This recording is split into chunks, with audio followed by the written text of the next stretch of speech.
Well, hey there, welcome back to the Finding Freedom podcast. So excited that you're here with me today for another episode. Today we're going to be diving into a topic about how to overcome distractions during your Bible study. Now, I don't know if you're like me, but my mind tends to wander and race around with the million things that I have going on in my life, and sometimes sitting down to focus on my Bible study can feel like a real task and something that I really struggle with doing. And so today, if that is you, this is going to be the episode for you. So first, I just want to be real. As moms, distraction is just kind of a part of our life, especially women. I know that men can sometimes, my husband and I call it like the nothing box. He can sit and just like go into his nothing box and think about absolutely nothing.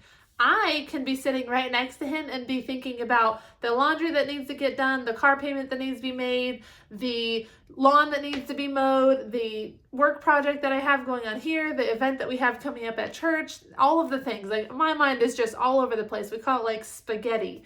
And he is just in his little nothing box just sitting there. And I will never understand how he does that because I don't have the ability to just go into a nothing box, as we call it. So we really just laugh about that. I thought I would share. But as women, as moms, I think that all of us probably relate to that, where we just have these spaghetti brains where everything is just going all over the place.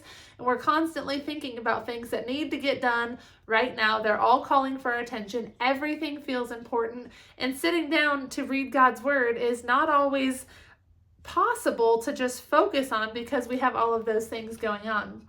So I think the number one thing that we want to dig into in this episode is really to acknowledge what it is that's distracting us. So one of my favorite ways to kind of get everything out of my head and out, like just gone, is to sit down and I use my Finding Freedom planner and I literally brain dump everything that's going on. Every thought that comes to mind, I just write it out. Every to-do that I have to do, I lay it all out on my planner.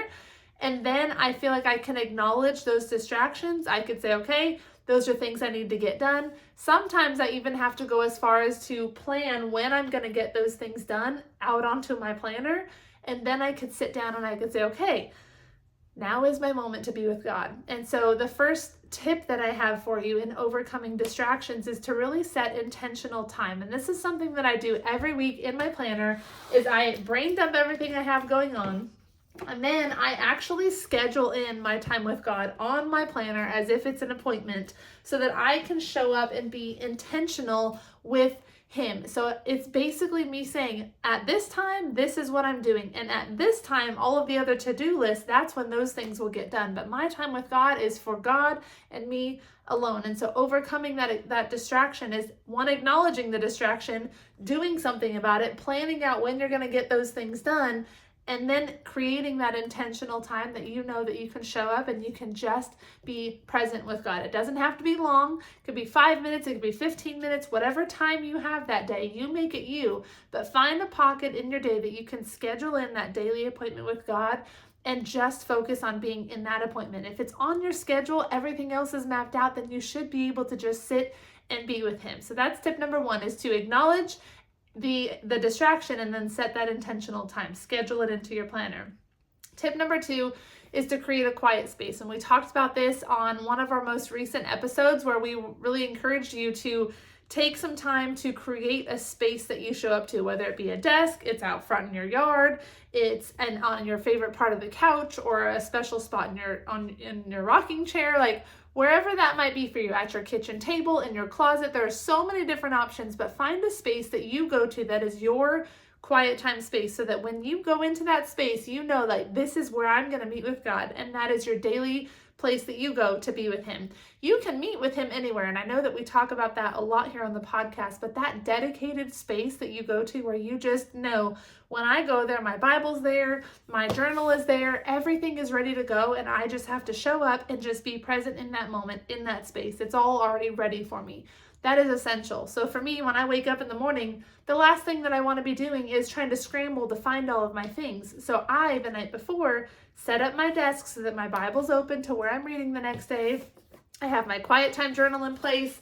I have my planner out, and I'm ready to go to dive into that time with God, to that appointment that I've made with Him. So set up that quiet space so that you can just show up and just spend time with Him. You don't have to think about it. You just have to get yourself there. Tip number 3 is to focus on one verse or one passage. So again, in the Quiet Time Journal, we talk about this a lot with the SOAP Bible study method. That's what we've incorporated here into the journal. The first part of the journal each morning is you're going to take a section and you're just going to journal out how you're feeling, what you need to release control of, some things that you're grateful for, some promises that you need to be reminded of that God has given you, your memory verse for the week. You're going to kind of like center your heart and mind on Him, and then you're going to dive into your reading for the day.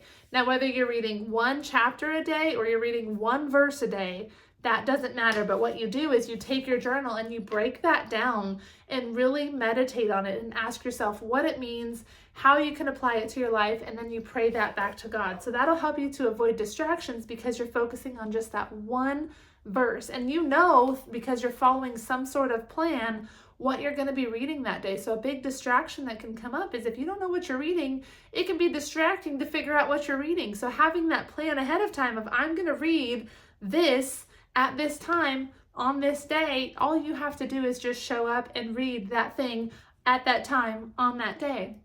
And having that plan in place will really help you. So pick that plan and that one verse that you're going to meditate on and really focus on that. And then when you sit down, when you're like, okay, it's my time, you come into your space, you're in your time to do it, you know what you're reading. The first thing I want to challenge you to do is just pray. Before you get started, say, God, I am here.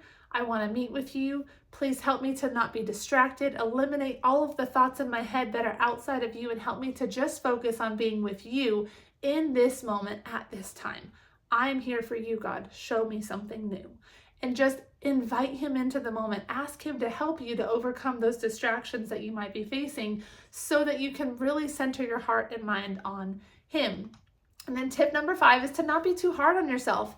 I know that we have the tendency as moms to be really struggle with just feeling guilty or feeling like we should be doing something else. But this time with God, like we talked about on last week's episode, prioritizing this time with God is going to help you to fill yourself up so that you can go and pour into everything else that you have going on in your life.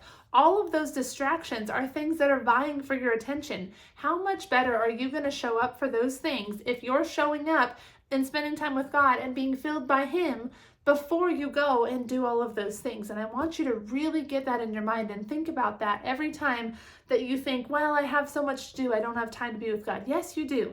You're letting the distractions win, and that is not going to help you to show up better in all of the things that you have to do. How much better will you show up if you show up with Him first, get filled by Him, and then go do all of those other things that are vying for your attention? So really, I challenge you with that.